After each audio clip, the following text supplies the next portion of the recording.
part of the Catalyst 2024 Masters of Design Research Creation Symposium. And today's event is titled State of Design, Real World Integrations. That helps situate you. We are streaming to YouTube. We are live from Forest Space, and we are located on unceded Indigenous lands in Tiohtià:ke, Montreal. Here at Forest Space, we work with our university community to help mobilize knowledge. We co-create daily activities. We examine research questions, and we look at projects that are happening across the university. We're running today's event as a live streamed Zoom meeting. So we welcome any comments, questions there via the chat if you're joining us. For those of you in the space, just raise your hand, your whole arm, and we'll get a microphone over to you. But that's my pleasure to hand it over to MDes candidate, Mitchell Lanecki. Mitch, welcome back. Thank you. If you could put one of the two first slides, it's up to you. Okay. Patrick Pierce is one of the panelists today. Patrick Pierce is a Montreal, Canada-based furniture and object designer, as well as a communication strategist. He holds a Master of Design from Concordia University, where his practice-based primary and secondary source research has centered on the scalability and viability of upcycling projects and enterprises from a design and operational perspective. His research is informed by his consulting practice, but also by experiences in design, entrepreneurship, and filmmaking. His areas of interest include repurposing and sustainable craft, makers, design processes, circular economy, circular economy business models, and storytelling value of upcycled objects.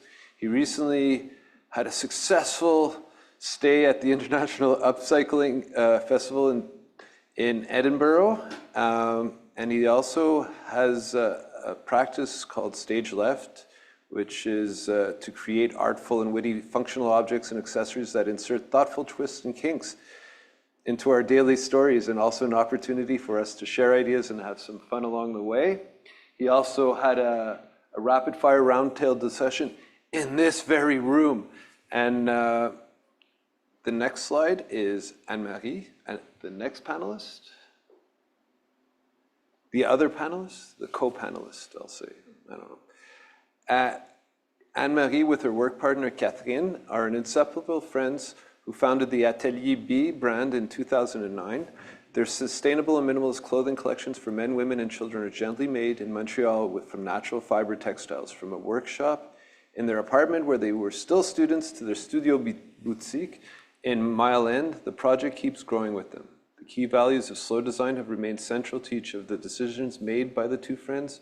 Moreover, their circular economy project has made the brand the first in Canada to have zero waste manufacturing. Their end-of-life collection program for Atelier B clothing, in addition to quality guarantee and the repair service, shows the concern the two friends have for the life cycle of each garment created in their workshop. Educated right here at Concordia University, and Anne-Marie was also a mentor at Concordia University and is now a lecturer at Concordia University. A lot of Concordia. What? A lot of Concordia. And she was a member of Le Réseau des Femmes en Environnement aussi. And so that concludes my brief but succinct introduction. And please let me welcome Patrick and Anne-Marie to the panel. Yeah. So thank you for coming. I appreciate you coming. It's great. And I'm just going to ask you a general question. If you'd like to tell us about your practice from your own words. I gave a brief summary, but if you could tell what your practice is really about and what it means to you. You have to speak into the mic. Okay, I guess I'll start. Well, I came into design from communications. My background, I first studied business, and I started working with in identity, branding, strategy with large agencies, and then on my own. And so I'm really coming at design from a strategy standpoint, but working closely with art directors and designers on identity and website projects and so on. And at some point I started, I've always been a DIY type of person, and I got into my own projects. I made, I think a turning point, or a key point, I think, in my story is that I found some skis on the street, a nice pair of old downhill skis, and I said, wow, this is nice. People are throwing these out. I should do something with these, you know? And so I took them home, and I didn't know what to do. I kept them around for a year or more, and then I decided, wait, what if this could make a table? And so I started keeping my eye out for other skis. And the skis were atomic skis. And I said, wow, what if they could all be atomic skis? So that complicated my process. And I'll talk later about the complications of upcycling. But I managed to get 2 pairs of skis, and then I found 1 more ski. So I had 5 skis. And out of that, I made a table, a living room table out of skis, which also works as a luge, like a sled.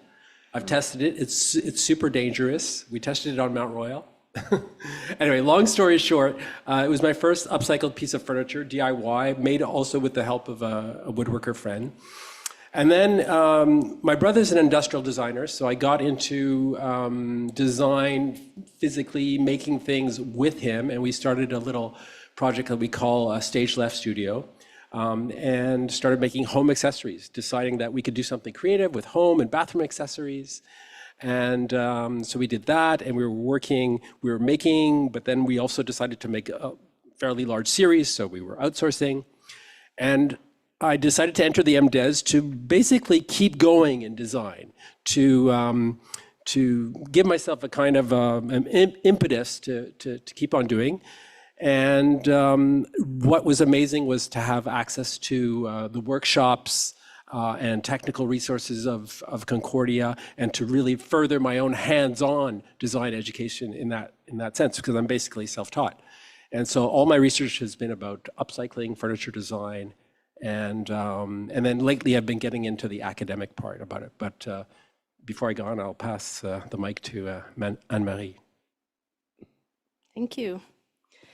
Okay, so I started in Cégep, fashion design, at Marie-Victorin. So it's 3 years of very technical learning, where you learn everything about textile, everything about pattern making and sewing.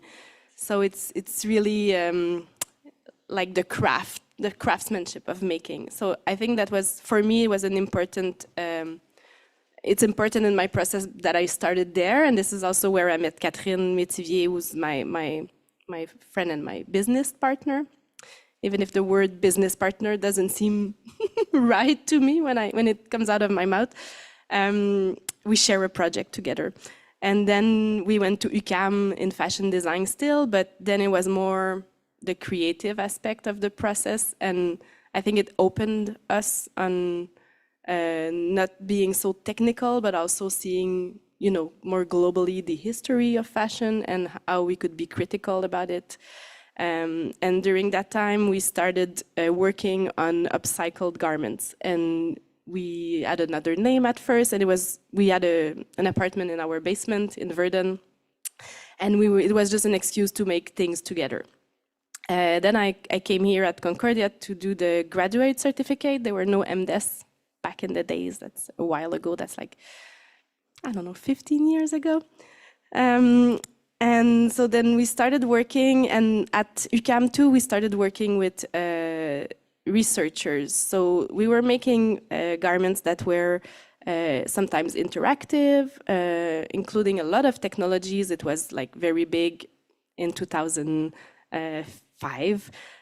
So it was pieces that were going into museums, traveling around the world. So it was really an interesting gig for us. We were traveling with the projects. It was a lot of pure research, but we were also into the connection with the clothes that are worn. So not just contemplative, but also living with you on a daily basis. So this is where we were working on our project at night, for clothing that would spend the day with you and follow you everywhere. So we had fun with the pure research, but we also wanted our design to live in the real life. So without realizing it, we started Atelier Bay. I don't want to go into too much details about it. Maybe you can ask me more specific questions, but we started in 2009. And the model of the project has been evolving a lot. It took many shapes during those 15 years. But it's still our main project, and my research here at the MDes is also about one of those research projects that was originated at the studio. Amazing. I'm glad I have you both here. You seem like you could co-write a project together. Okay, here's a little quirky question. What is the origin of your studio's names? Like just... That was a big, actually I do like naming work for clients, and this was one of the most difficult ones, coming up with the name for your own company. So lots of brainstorming with my brother, and Stage Left is really the idea of something unexpected, out of left field, just coming, and the aspect of theatricality. I've done some film, sorry? You were a dancer, if I... is that correct? I was trying to research you. You're a very mysterious man online. No, might have one or two b-boy moves, but not really a dancer.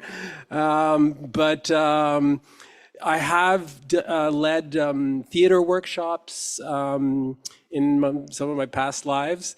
I've done a bit of filmmaking, and so there was something about the theatricality of design and the role it plays in your home, for example. Like furniture can be like members of the family, and you have an intimate relationship with them. So it was turning around that, and the idea of mise en scène, things, design that can kind of surprise you and play an unexpected role in your environment. So Stage Left was all about that.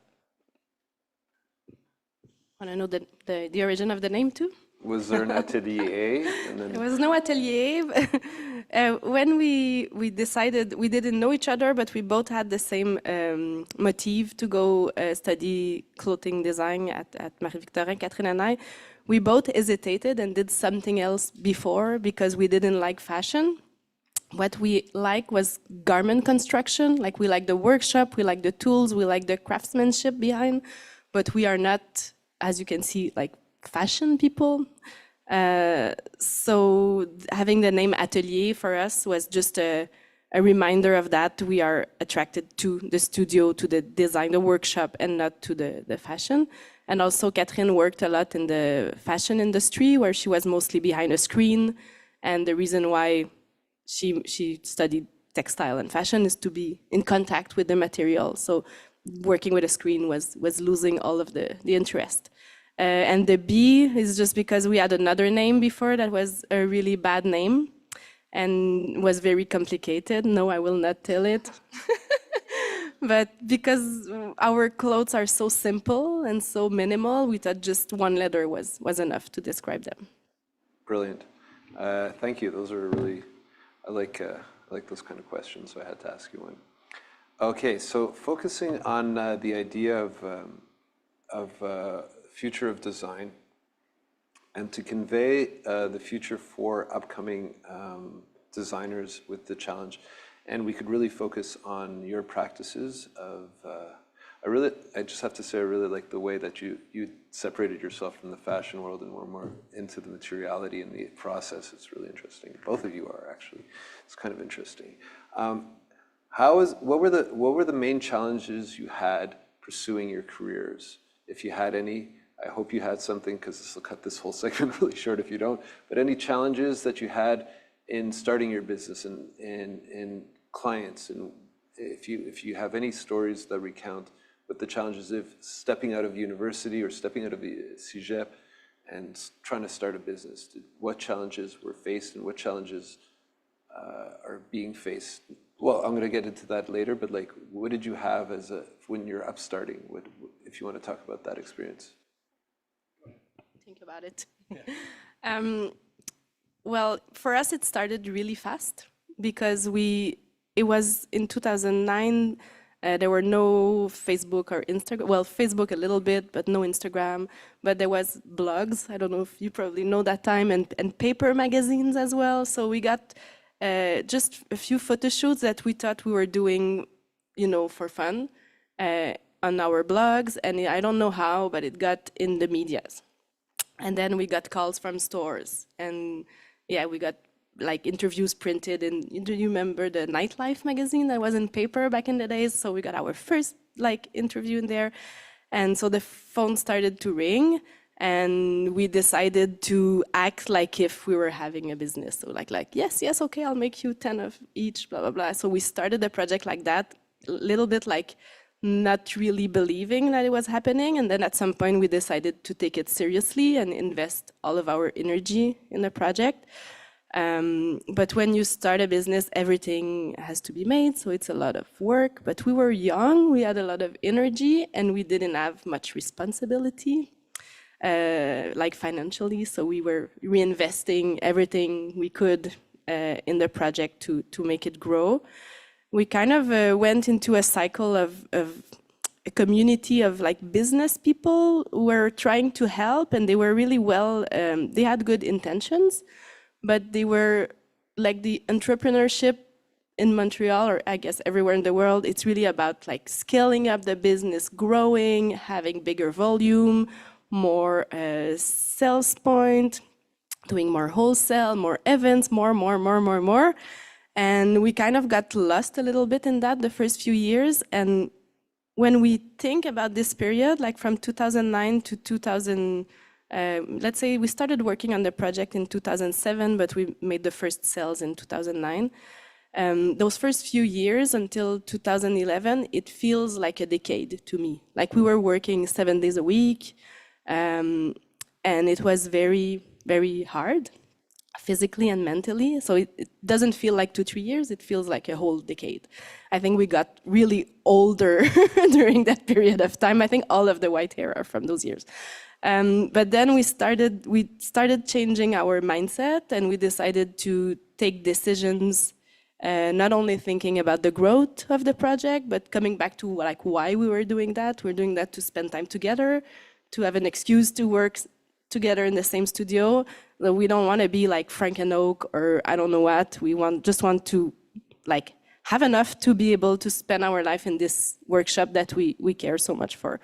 So we changed the way we were taking our decisions from making the business growing to making our life easier and nicer. And this period started to be interesting. We opened the store. And the first few years we were living in the studio, like hidden on the second floor, and it was fine. It was like perfect for us. It was this like, I don't know, artsy life that we were living. We didn't need much, but we were just working there, making things, being in contact with people, because the space, the way we designed it was, the idea was to have open doors and to receive a lot of events and lunches and exhibitions. So it was really, we had a lot of like cultural events there. So it was a place for gathering. I think so. This is where we know each other from, I'm probably sure. Then it became really fun, and we were not only working, we were also having like a life and just and then another challenge. It's a long answer, I'm sorry. But we both became like, we didn't live in the studio forever, then our life evolved. And then we had each a kid. Catherine's child is 9-year-old and mine is 7. And then the company almost closed down during that period because we didn't realize how essential we were to the project. At that point, we were a team of 8, and we thought it would be easy to one after the other move out of the project for a year and just find someone to replace us, but we didn't realize we were working for 4 people and not 1. So that was a difficult step, because when we both came back from those periods and the company was in a financially bad place, then we had to decide if we would keep going or if we would stop. So we decided to take this opportunity to like do a big cleaning of the project and take even bigger decisions than what we did when we did open the store. So we just like pivoted from there to reorganize the project, give more place to research and creation. We stopped doing wholesale. We only worked with our own community. We kind of reoriented the project and reorganized the company. And then pandemia arrived. Poof. And then it was other challenges. But for us, it has not been, of course, the few months were very terrifying, but we started selling a lot of face masks, and our skills became quite essential to our like local community. And people were also very strong on solidarity with local designers. So then, I mean, the business was back on track, and we even used pandemia to make changes in the project that we, accelerate some of the changes that we wanted to do. Yeah, and so now we only work with customers in our store and online, and so we have like this little closer community, closer to us, more stronger, but like less, because we're selling everywhere in North America at some point. So now it's a smaller project, but more meaningful. And I feel that we don't work as much as we were. We still work very hard, but yeah, I feel we work better. Yeah. Work smarter, not harder. Yeah, that was a really long answer. No, that's great because we have lots of time. So it's great. Yeah, amazing. I mean, I'm seeing myself and me and my brother's studio in all of what you've been describing with a smaller scale. I mean, essentially, we've launched with 4 products, if you would, hooks and towel rails for the bathroom. And we were trying to do this with a very distinctive, we were trying to say, oh, the bathroom was our initial starting point. And we said, oh, it's so boring what you find in bathrooms, and we wanted to do something very playful. And so we said, oh, what if we could have like origami and animal-like figures? And this was a really fun idea. And we did a Kickstarter. We, of course, reach out to all our friends and contacts, and we managed to get enough volume to fund initial production runs. But then where do we take it from there? Stores, and there was some interest, and we got into a couple of Montreal stores, but very niche. And then, of course, the issue of margins. The stores are taking half, and so the profitability we're making in Quebec and small production runs, so the costs are quite high, and what you can sell it for, and so all these very practical issues, which I am grappling with in my own strategizing and thinking about what I can do with my own upcycling collection that I've done as part of my MDes. And my whole research actually has been about a kind of strategic planning, business plan almost, if you would, how to make upcycling scalable and viable. And whereas there's a lot of craft work involved and a lot of hand-making processes that involve things made by hand. And so there's this inherent labor intensity, which is a huge challenge that every creator has to overcome in some way, shape, or form. And I'm, still in this in this kind of challenge, among other kinds of challenge, marketing challenges, the fact that if you're trying to can sell on Instagram, the whole algorithm of Instagram used to be at the initial stages very good for designers, but now it's really crap, and so you can't rely on that anymore. You have to find other ways of reaching out. And if you launch a company, you get lots of PR at the beginning, but then it's harder to regenerate that with a new collection and so on. The media always wants something completely new as a story, and so there's the challenges are constant, really, and ongoing. That was the challenges, and that sounds challenging. And but now, being not sole proprietor, but you're co-proprietors, both of you, what are the rewards you get from it? You touched on this, Anne-Marie, but if you could tell more of being instead of working for someone else, you're working for yourself, and obviously it's hard, but what are the rewards you're getting out of this as far as your... But first of all, you choose with who you spend your days with, which is very precious. That doesn't have a price, right? So you make the team that will surround you. There's also the possibility to make the project evolve when it's yours. You know, if you have ideas, you can just decide to plan a way to integrate your new ideas in the project.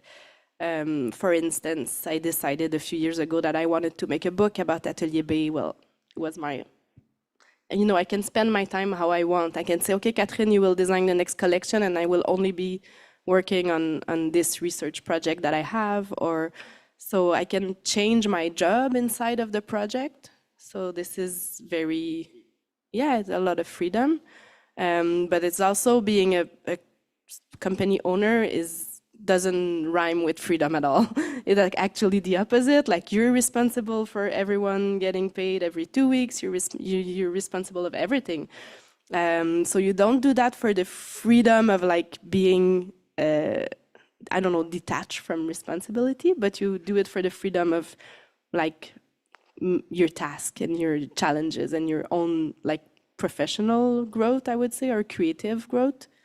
Yeah, so it's responsibilities, but in other contexts, a lot of freedom too. Like the decision that I made last year to come back, finish my master, and to reflect on the circular economy project that we're working on for the last 3 years. I was like, this project is very important to me. I think that like more needs to be done about it, and I think we should like reflect on the process and on the outcomes, and I want to do that in an academic context.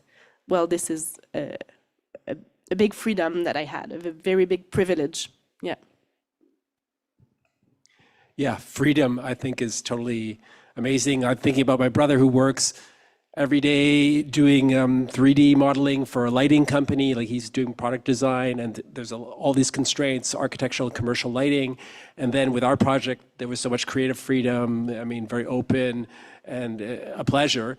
Of course, the time constraint, he has a full-time job and a child as well, so that was another challenge. But yeah, for me, it's being able to get away from the computer with my consulting practice, which I'm still doing, strategy consulting for companies, and there's all this computer work, all this business stuff, and so being able to make and get dirty with my hands and get into the workshops and the spray room and get lost in that, you know, hours going by without you noticing it, and just that being lost in that. The pleasure and the act of making, I think, is one of the greatest joys, for sure. I hear that. You touched on research, and both of you, well, you finished. Congratulations, you did the thesis. We're all trying to get there. And Anne-Marie, you returned to school, but you already have let's just say a lot of field work already done, a lot of case studies done in part of your work.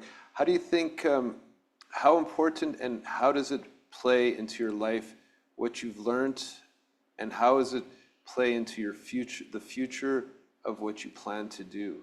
And let's start there, because I want to eventually have you two discuss the same topic, which you are very, very similar, like upscalability and reusability and slow practices. And but let's start there. Let's just see how research helps you in your future, and not predicting your future, but like helping you with your direction of your future. Well, I think that if Atelier B survived those 15 years is because we aim to do things differently, because it's a hard business, clothing. And I think people who are attracted by our design is because they know that we do those research on the side. So they are not getting just a white T-shirt, they are getting part of like our research and our story. Could you expand on your research? Yeah. When we started Atelier Bay, there were two pillars, like local production to make sure that the knowledge of how to make clothes is not getting lost. It was very important for us that it was made here, and also to control the conditions in which our clothing is made. And the other important aspect was everything related to environmental impacts. So when we started 15 years ago, the vocabulary was very different. We were talking a little bit about ethical clothing and a little bit about like eco-responsabilité. But like I didn't even heard circular economy at that time, or biomimetism, or it was a new phenomenon, I'd say, for me. So when we started working on the project, we felt that everything had to be rethink in the way clothing was made. So we tried to optimize the material, for instance, to have less waste. We tried to change the way we conceived the clothing so their end of life would be better. We tried to, like, there are so many different aspects of the project that we were researching naturally, because it's important for us as like human beings. But we were communicating those thoughts in different ways with our, like, I don't know, newsletters, in the medias, on our blog, on Instagram or whatever. So people knew that this was part of and we're sharing those reflections with the community. So I think that just making a nice shirt would have not been enough for us to like surpass all of those challenges. I think people were loyal to us and kept believing in us because they like the fact that we are doing research on the side, and we openly share it. We started giving classes in our studio to teach people about quality and about sustainability. And then we started teaching here and at UQAM. So we had this will to like elevate clothing, local clothing. And I think we became kind of known for those interests into human rights, environmental impacts, and rethinking things. So right now we have two big research projects that we're working on. Well, we always work on eco-conception, like how to conceive things so that they have a better like life cycle. But we have two main research projects that are new from the last years. One is the project of textile circularity that I brought here into the master. And the other one is a project about natural dyes with local Quebec plants. So those are like the main projects that we communicate with. So it's a lot about how we like share those projects with the community that makes the difference, I think. Yeah. I gotta say, I love the approach. Like, I love the community aspect, because it takes I understand capital is very important to eat and to pay rent, and it's cold winters. But the idea of like removing capital as the focus, it really changes the circular, like, instead of like production, consume, capital. It just refocuses the ideology of what design, how it plays into like an economy. We often say that Atelier Bay is like our playground. Like, we do research and then we test it right away. So we have this, and sometimes we can say that it's something that is missing in academic research. Like, it's very theoretical, and we like to bring it back on real applications. And when I was talking about, I want to make projects that live with people in the daily life. Well, same thing with our research. We are really impatient to bring them into the store and test them with people and ask them what they think about it. So it's all like it's a very close and short cycle that we have the chance to experiment with. From concept to creation, it's amazing. That sounds really cool, because you're like an incubator, right? And then you have that test, that feedback, so immediate, is awesome. So my research I'm going to talk about the upcycling and what I've done in Concordia because it's really what I'm living now. And so my research question has been how can, and really from a designer maker standpoint, but also more broadly, because I started looking at larger companies and how they're managing this, is how can one arrive at scalability from all the steps from design through production, and to have a greater circular impact, really, because upcycling has always been a very niche and DIY enterprise throughout history, and it's still very, very much this way with a very few exceptions. And then the sub-question is what are the factors, what are the success factors? What are the things that can help improve the chances of viability? And so I've done a number of different types of research. One has been surveying companies to see what material they have available. And I was thinking of industry, manufacturing as a waste stream, but there's also, you can think about Concordia University and all of the things that are discarded. I mean, amazing things I've found just in the hallways of Concordia that were being thrown out. So institutional sources as well, commercial business sources. And I managed to only get through to a small number of companies, but already the majority of them said that indeed they had waste streams that were that they could make available for design. And so there's this material that's out there.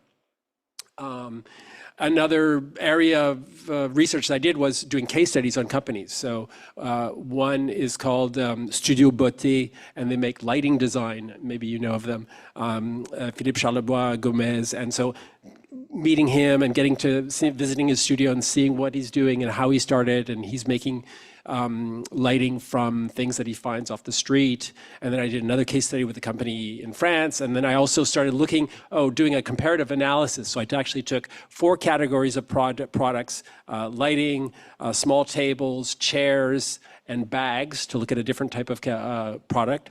And I looked at 20 cases around the world, so 5 of each. And so then I could do some comparative analysis. And that's what I've recently presented at a conference and festival in the UK. And then through my own creation work, which was kind of the initial starting point where I started making things, and I was working from an industrial source, so actually dead stock from a lighting company, and I had these beautiful, like very geometric forms, and was able to start making things from them with a certain constraints. So there might have been 10 of a certain object, and in other cases only 1, but a very cool object that inspired me to make something with. And in the best case, I had 48 little spotlights. And so already you could see the constraints of scalability just by the number of available objects, and you don't know necessarily if they're going to get more because they're delisting these products from catalogs. And so, yeah, working with, looking at the material sourcing as one of the inputs to the key sort of ingredients in scalability, and looking at building a viable business that you can plan around a material source as a consistent way of working. Because if you're starting from scratch each time, well, you're kind of reinventing the wheel and you're doing kind of one-offs. So I don't know about you guys with your textile remnants that you're working with, how this all works. And one of the things that I've noticed in looking at other companies is that they're applying consistent patterns that they can use with different types of material sources. For example, a bag company that is working with different leathers, they can apply the same patterns to different leathers and different colors, and make products that come off as unique or one-offs, if you would. And so you're getting that uniqueness, but they're getting some efficiency and scalability in that regard. So I don't know if I answered your question. Yes, you did. Yeah. Did you want to add to that? I saw you grabbing the mic. Yeah. I wanted to answer your question because we use the textile remnants as a new medium, and so we don't use it on its textile in fabric form. Because we were doing that. We were doing like smaller objects with our remnants. We did kids and baby line in 2016 to use smaller pieces of fabric. So we went smaller and smaller, but at some point there were still remnants. And we calculated that every year we had 2 tons of remnants, even with all of the process that we were, 2 tons every year, between 1 and 2, yeah. And it's fibers that is coming from Japan, from Belgium, and it's beautiful colors. It's very like noble fiber. For us, it was very difficult to see all of this going to the landfill because there's no recycling process in Quebec or Canada at all, and in the States either. So every textile, even if it's new, it's just going directly to the garbage. So we thought instead of trying to create less and less remnants, what if we would find an idea to create no more remnants? That was like the original goal. And we also had a kind of a recurrent nightmare because we've been producing clothing for so long. Sometimes I have a nightmare where I'm under all of the clothing that we've sewn in the last 15 years, like a big pile like we see in the Ghana desert. But it's all Atelier Bay, and like I wake up looking for air because we don't know what is happening with our clothing at the end of their life. So we started a project where we would collect the clothing that is not worn anymore from Atelier Bay, so customers can bring them, and we take them whatever the state they are. So they could be very damaged, very old, stained, whatever. We just take everything back, and then we started like analyzing how they were getting used and getting old, and everything that was still good quality, because sometimes people don't wear them anymore, but they are still in perfect state. So we started selling secondhand Atelier Bay in our own store, so making it very accessible to like a local community of people that might not be able to afford our clothing new. And then everything that was too damaged, we included that in the recycling program with the remnants. And what we did was actually doing research to transform the textile into a new material.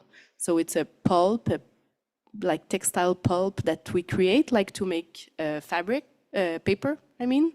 The same type of traditional techniques, but we use different technology to transform it into 3D objects. Some are very crafty and like handmade, and other are very high-tech. We work with a research center in Trois-Rivières. So we have like those different type of making process, some more industrialized and other more handmade and artisanal, to try to transform everything. So we've been working on that since 2021. And a lot of my work is actually writing a paper for subvention. What is subvention in English? Grants. It's grants? Okay. So yeah, because we kind of replace the wholesale part of our revenue for research grants.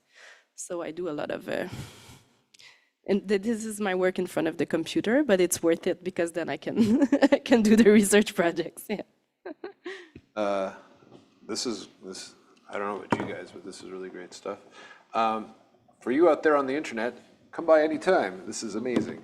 I can't help but think that you're both like, I see it as you're both on the same path in a sense. Like you're both, you're worried about, like both have a vision of the future, both for yourselves and both for, let's say, the next generation. Like, because once you're a little further down the road, you've been at it and you're just starting off, but I could see the direction that it's heading. It's the same focus in mind. So on this subject, what do you see for like a vision of the future of a legacy that you would have at the end of like say like when you're 120 years old or 130 years old and you're finally going to pass away? What would you like to see at this point? What kind of legacy would you like to see from your efforts? You could start. I'm thinking post-apocalyptic because all of this is very far in the future, and the future is a bit murky. But I think the idea of having created a collection that fulfills our human desire already to keep furnishing our houses. I mean, just to make the parenthesis, of course, that we've reached peak stuff. This was a quote from one of the heads of IKEA a few years ago. You know, we've reached peak stuff and we're saturated. And your nightmare of being under a pile of clothing, I'm sure, relates to that. On the other hand, there's new people entering the world and new households that are being created, and people still have this desire to change things in their lives and to renew their environments and renew their wardrobe each spring and so on. And so there's this natural human desire. But if you can allow them to do that without extraction from the natural environment, by reusing and having this circularity, I think that's like an amazing goal, you know, and some people say the circular economy is a bit of a fantasy, and there's a lot of like utopia and stuff involved, but at least I think Anne-Marie and I can feel that we're maybe a bit closer to being part of the solution than part of the problem, I guess. No, that's well said. I think teaching is a good way to have a legacy too, like trying to change next generation of designer, how they will think about resources and materiality. This might have a longer impact than just the clothing we make. But I think trying to get people to have a connection with objects that they buy by them knowing where it's from and which resources it needed. When you know the story from the fiber to the sewing of something you wear, you take more care of it and you make decisions. People need to stop seeing garments as like Kleenex, you know, that they can wear once and throw away. They need to value a connection with those items. And I think like our way to do that is with talking about where it's from and what are the impacts. There are other designers who work differently, and there's many good ways of doing that. But I think if I can participate in changing that relation we have with garment is maybe a bit big or ambitious. But yeah, this is what we're trying to do. You just made a good point, and I think it's about involving a different mindset or changing the perspective of people in the present paradigm that we're living in right now, and upscaling, and whether it be reusing or understanding. Because there's a phenomenon that occurs when you give ownership to someone involving in the process of design, they feel more committed to the project. I do this all the time when I do, like, say, graphic design and people put their input. They feel like they're part of the actual project, and so they want to see it succeed. Does this concept, how does this relate? You just touched on it briefly about like futuring, because I'm trying to focus on future visions, because the focus of this thing is about people that are like, I think I want to go into design, and so I'm trying to say, like, what would you how would you involve the next generation, the person going into, not even cégep, but like, you know, like watching their first movie film on design, or like watching an architect movie or watching a designer movie? What would you say, how would you describe the future for them? Value, worth, is it worth, would you, there's sometimes there are things I do, I'm like, you don't want to do what I'm doing. It's really too hard and it's not really paying off and it's just for me and I'm very selfish and I like it, but I don't know if it's going to help anything. What part of future-proofing the world are you contributing to, and how would you involve, either individually, generally, governmentally, how could you infringe in a good way the growth of the world? How would you implement something that your beliefs and practices could influence in a positive direction? Does that make any sense at all? Good. I don't know if I'll answer your question, but I'll tell you what I have in mind right now. being a designer is having the chance to having an agency into how things are made, so you can change certain systems when you're a designer. So you can start changing how things are made. So by doing that, you change the world for the better, hopefully. But also in our situation, I feel that we are such a small company, but with big ideas or big projects, and we've been good at making them public. And I am part of a lot of organizations for, let's say like there's a cluster for the fashion industry in Montreal, for instance. And I'm like the little annoying one who's with like a few dollars, like the change, is able to do like circular economy project, and I kind of show off in front of the bigger ones where they have way more budget than we do and they don't do a lot. So I like my position as like giving example and being a bit annoying and being part of the media, so that I make them look bad, so they need to change. And I think that's a way I can, even if with my small project, I can try to change the bigger industry that I'm part of. They are kind of forced after to do things on their side because Atelier B and other little ones are doing great things, so they kind of need to step up their game. So you like publicly shame them? Kind of, yeah. It's one of my favorite activity when I'm part of conseil d'administration, and but I'm still friendly with them. But and also all of this might help change certain laws. Like even if it's very slow, the fact that we're public about those projects, and I always, even when I'm tired and I'm busy, if the Ville de Montréal is doing consultations, I will be at the consultation presenting things. I try to do my politic part to make things change, even if it's not like, I don't know, I prefer to be in my studio making things, but I think it's important to also get out there and take part in the public life to make it go faster in terms of changes. Like you asked the question, what students considering a career in design, how can they imagine their impact?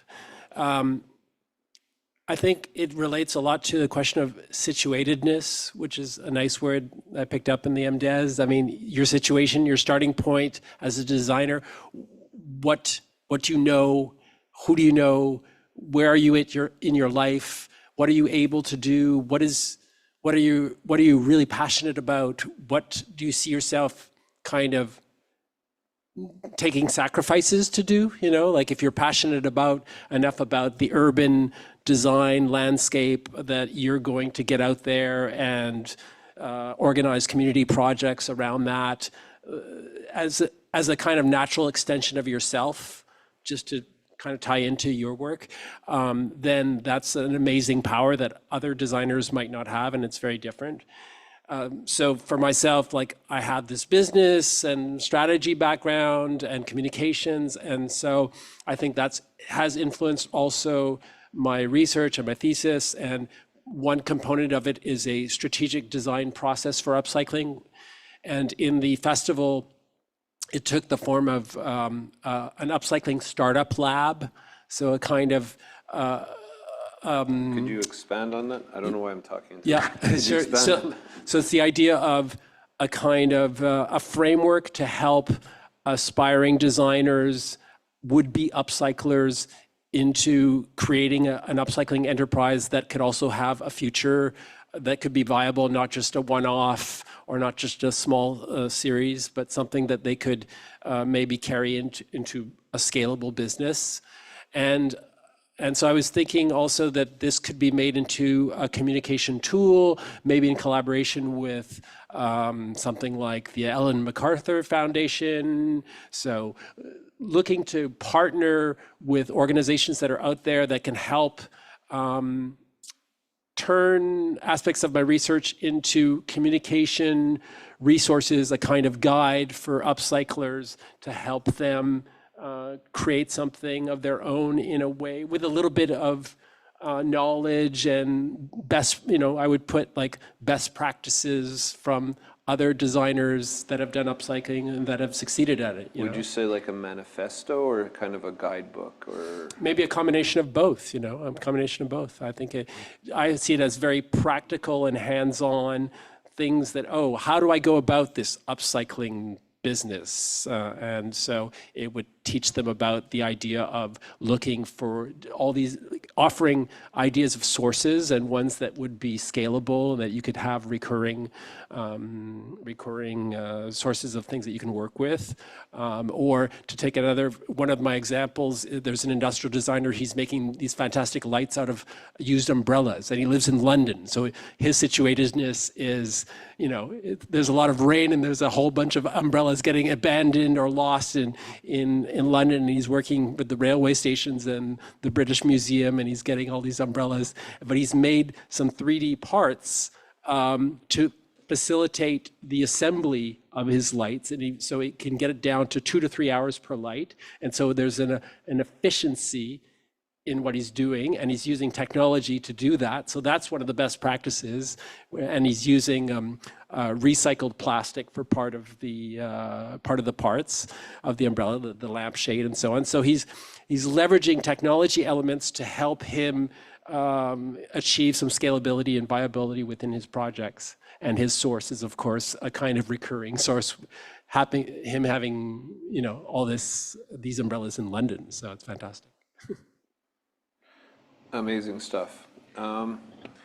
So, Anne-Marie, you're like an ambassador for the future of the industry, is what you like to see yourself as. Don't. That's a bit strong. No, it's very strong, but I'm gonna cut to the chase because you've done very innovative work for a long period of time. You've done an iteration process that is live and complex and very. And like, in some sense, capital speaks as a vote because it acts as like but it's not the end all. The end all is you have a vision, and your vision,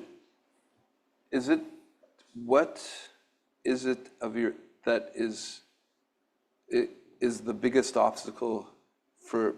Do you have any obstacles? We talked about challenges before, but like obstacles that are like, say, like systemic or something that, because I'll plead my ignorance here. I thought that H&M had a recycling program that you gave them your clothes and they would reuse them or something like that. I was highly doubtful of any. It's like giving McDonald's your cat, or They collect them, but then they throw them for you, basically, kind of.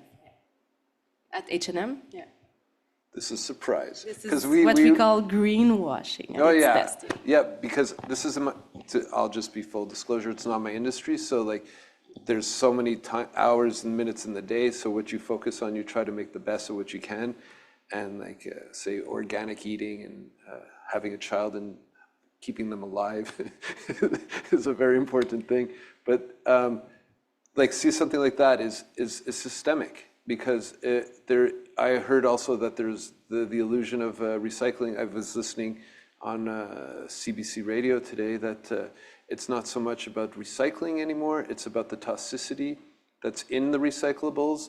The plastic, like it's the bigger problem at first, which is the toxicity that's located certain PCBs that are inside the fabrics and in plastics. That is toxic, and once you remove that, then you could start working on volume, and you could start working.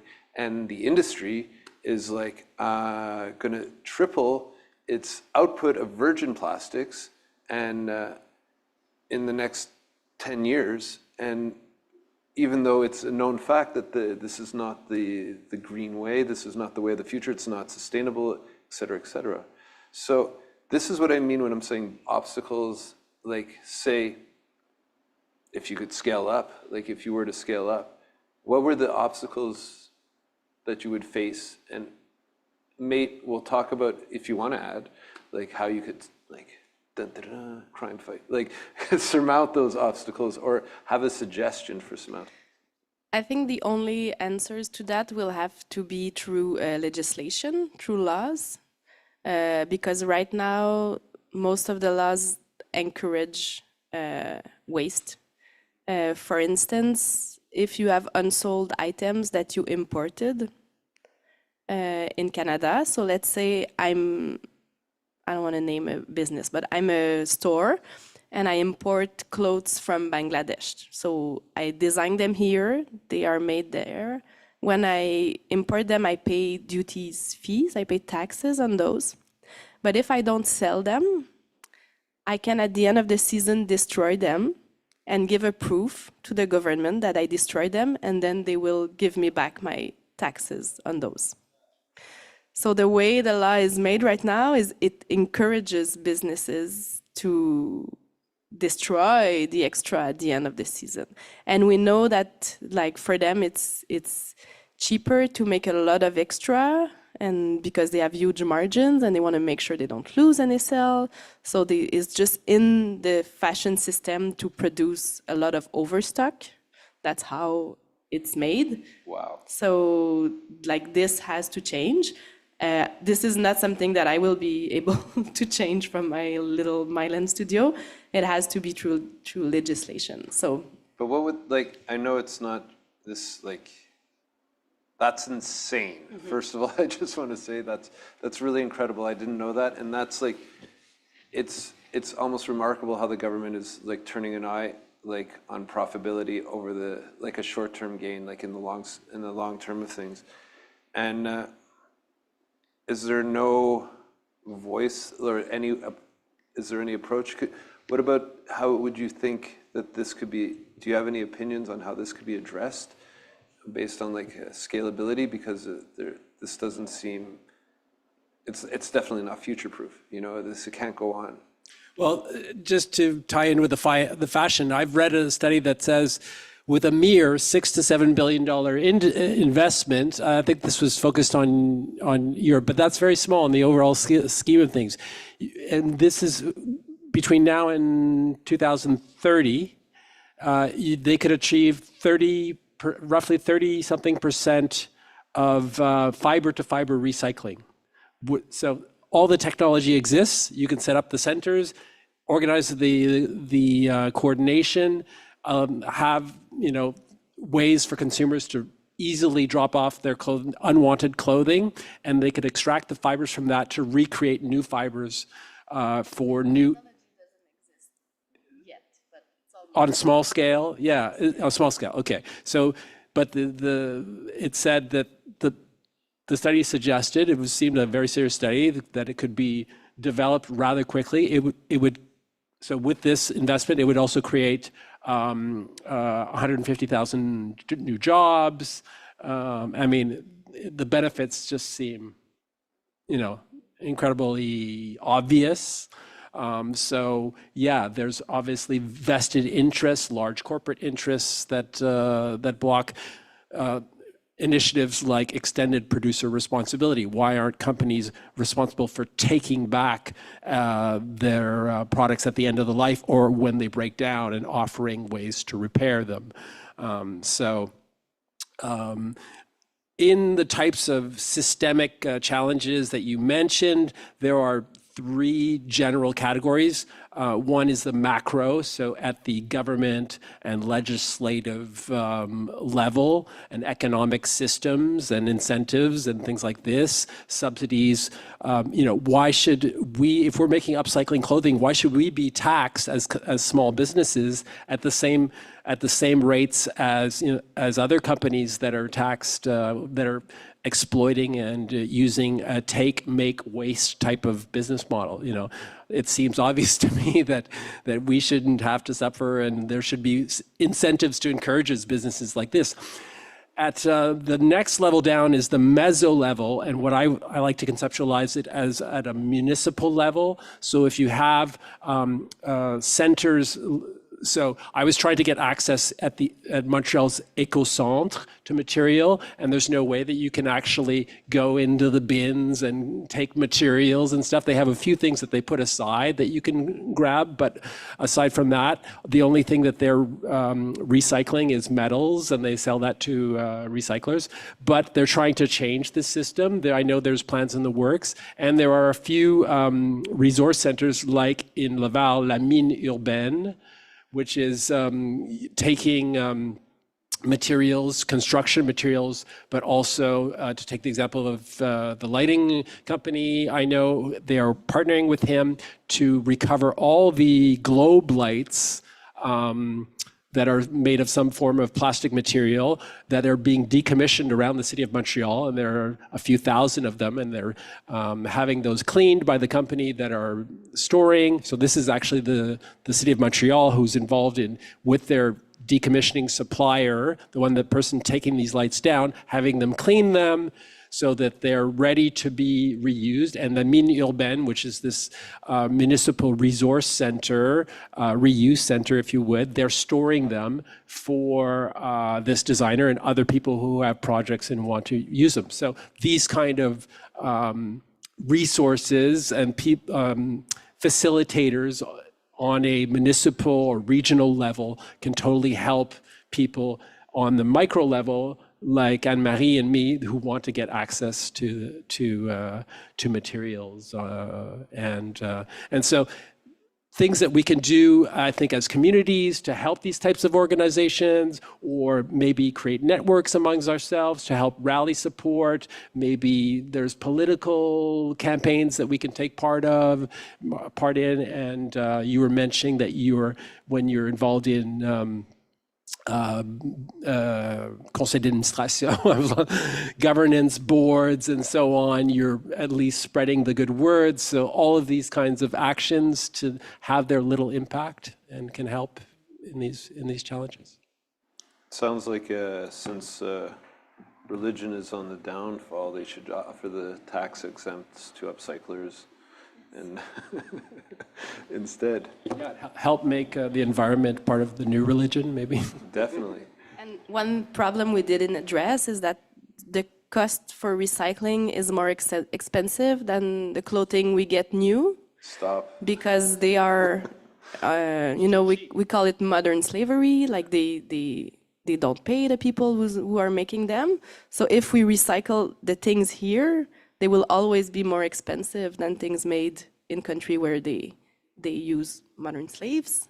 So how can people be willing to pay for something recycled that will be more expensive than the original thing that they got for a few dollars? So this is why we need to, the original problem is there, I think.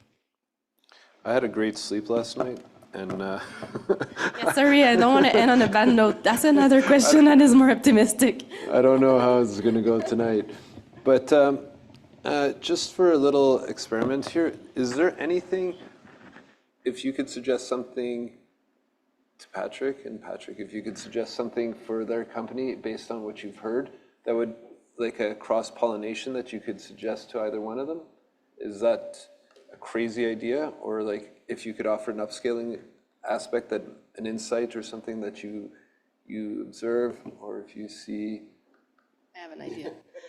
I would suggest you to share your research somewhere online. We can't find anything about your projects, so it would be nice to share the good news and give us the possibility to learn about your work and your great ideas and solutions. Yeah. Awesome. I absolutely have to stop by Atelier B. I was saying before we started today that I just discovered they do men's clothing, so I need to go and check that out. But yeah, I would need to dig into a bit more of the challenges that you guys are facing. But I think I'm absolutely happy to share my research. I'm preparing. So the conference was about presenting a version of my paper. So it's coming out in a hardcover or a softcover book the beginning of next year, but there'll be an earlier version that I can share. And there's already my thesis, which has a lot of this aspect. 80 pages. Yeah, I was a bit overzealous in my thesis.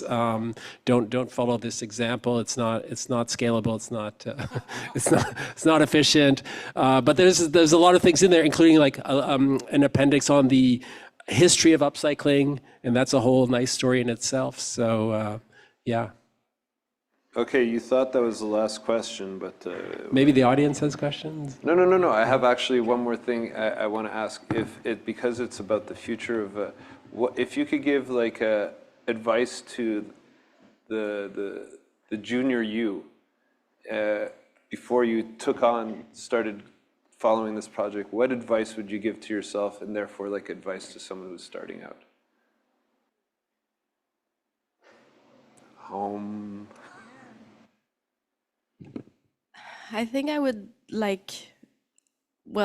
we actually reminded ourselves why we were doing that, but I kind of trust the systems around me. But I would have actually preferred to be a designer in those systems too and design our own model of business earlier, instead of just thinking that they knew better and that I should fit in the molds of what everyone was sure. Yeah, like doing things your own way and listening to your instinct when feel that they don't fit with you. It might be cliche, but it's something that, a lot of risk or a lot of suffering we had was because we tried to do things as other people were doing it, and it was not the right way. Yeah, I would say, when you have less constraints, or if your rent is a bit cheaper because you have roommates, moments where you have some freedom to seize those in the fullest possible way and just try things. And everyone's a designer of their own life, right? Everyone can make things, or if you want to go out and make films, there's ways of doing it, and just going all out when you don't have kids to feed or things like that is an amazing opportunity that, carpe diem, right? Seize the day. Like the saying goes, the youth is wasted on the young. Whoa, I don't know if we'll have time to field this whole crowd, but I'll try. Does anyone in the audience have a question? Anybody? Okay, no questions. Maybe a reaction. Thank you so much for this super interesting talk. Of course, I share your ideas so much. And I was with Patrick at the Upcycling Festival also to see his great work. And I invite everyone to read the thesis. He did excellent, remarkable work. So I don't necessarily have an extra question. I just want to state that what's interesting about both your experience is that you've been working at your scale, at your level, and it's always in line with the macro system. But you have an interesting model to share, and I think that's probably the best way to influence the macro system at the end. I think, Anne-Marie, your model of, local design, slow design, trying to figure out zero waste solutions is something that somehow we need to figure out in the workshop, because at one point, large corporations or companies are starting to ask designers the solutions that they don't have. For example, make a chair that is zero waste. Design something, and my part of my corporate branding is I want to focus on sustainability, but I don't really know what to do. So that's why it's so important to find the ways. And I think in the past years, I put the emphasis on research. In past years, we've been exploring with a former student the use of mycelium as an alternative to whether polyester and toxic resins or styrofoam. This can only be done, in the academia is an ideal platform context to do that type of work, because it's very difficult to do that type of work otherwise, and in different contexts. Because of time and profit, so that's why I'm just putting the emphasis, since we are in a Master of Design Research Symposium, that part of the solutions can be found at the research level, because there's so many questions that we need to answer. Everything needs to be redesigned in a sustainable way, in biomimetic way. Nature is a great model, but we still have so much work to figure out solutions. So that's, I think, great testimony great approach that you have, and I'm pleased to see that you have been putting energy at the research level. The other thing I wanted to mention is that, of course, it's also in the capitalist system focusing on growth, constant growth. It's a problem that we're facing globally. I mean, how much growth can we sustain at this point? More population, more consumption. So I think there will be some very dramatic problems that we're going to face in the few decades to come, and drastic solutions. So we might as well be proactive at our level, at least to try to find solution. Again, so the example, Anne-Marie, that you give regarding the circular economy approach, what we need is an economic system that works, that doesn't rely on growth, that can rely on the circularity. If we can understand that, then we'll make a really radical shift. But so far, the model that we have is growing economy. It's always based on this. So there are very few serious economic theories based on degrowth, very few. And they're all based on community, small scale, local. That's the current model we have. You just made me think of a question I'd really love to pose to you. Sorry. I am also up to my limit in research right now. Like, I'm not saying over my head, because it's right at the right limit. And I've made discoveries, like when you just told me the Aucun Recyclable in Montreal, I was like, my heart kind of fell out of my body and onto the floor, because I have a daughter, and I think I'm trying to make it better for the world. Is there anything that you've discovered in your research that just blew your mind? Because if I discovered that would have been I would have not shut up about it for the rest of my life, which I'm not going to do now. But is there anything that you found or discovered in your research that really lit a fire? Because there's a saying that goes education is not about filling a bucket, it's about lighting a fire. So is there anything that lit a fire in your research that you could credit to your research? Well, I mentioned this briefly before, but just doing this survey, I actually reached 8 companies. I managed to speak to the people. One of them was the company, and I forget the name, but they've created the whole Bixi system, and their name is not Bixi, but they're selling the systems around the world, and they're so sustainable. They actually have no waste. They had no waste. Maybe some broken tables once every 10 years or something like that. But that was incredibly inspiring. But my point is that almost all the other ones had waste that they could give, that they could make available. So there's these industrial sources, there's these company level sources, there's waste. It's an incredible treasure resource out there just waiting for us to use it. And so I think that was a huge inspiration. And I put this in one of the areas of potential for future research, because I think this could be a huge study in different sectors to quantify this potential and maybe inspire other companies to work with it. So get things happening on a more industry-wide level. There's tons of government money and our taxpayers' money that are going to things of this nature, circular economy initiatives. So let's guide it in the right direction and let's tap this kind of wealth and resources. Well said. I think the fire was lit and then it led to the research. For me, this is how it happened. So, Thank you. but we were seeing the problems inside our own little ecosystem that is the workshop.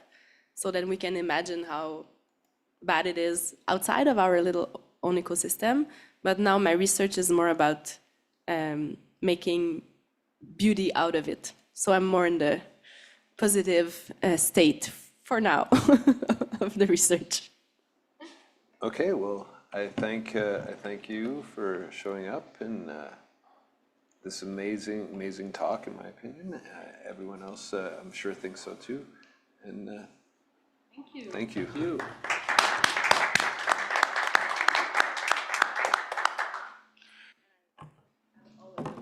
Thank you, everyone, for coming in today.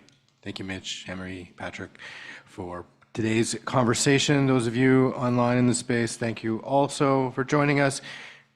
And everyone, Team MDes, thank you, Team 24, for bringing us all together. It was wonderful to have you here. This is our last event of the week. Woohoo! And with a quick, that's just a reminder that this conversation remains online. You can revisit, you can reshare it, and have a wonderful weekend.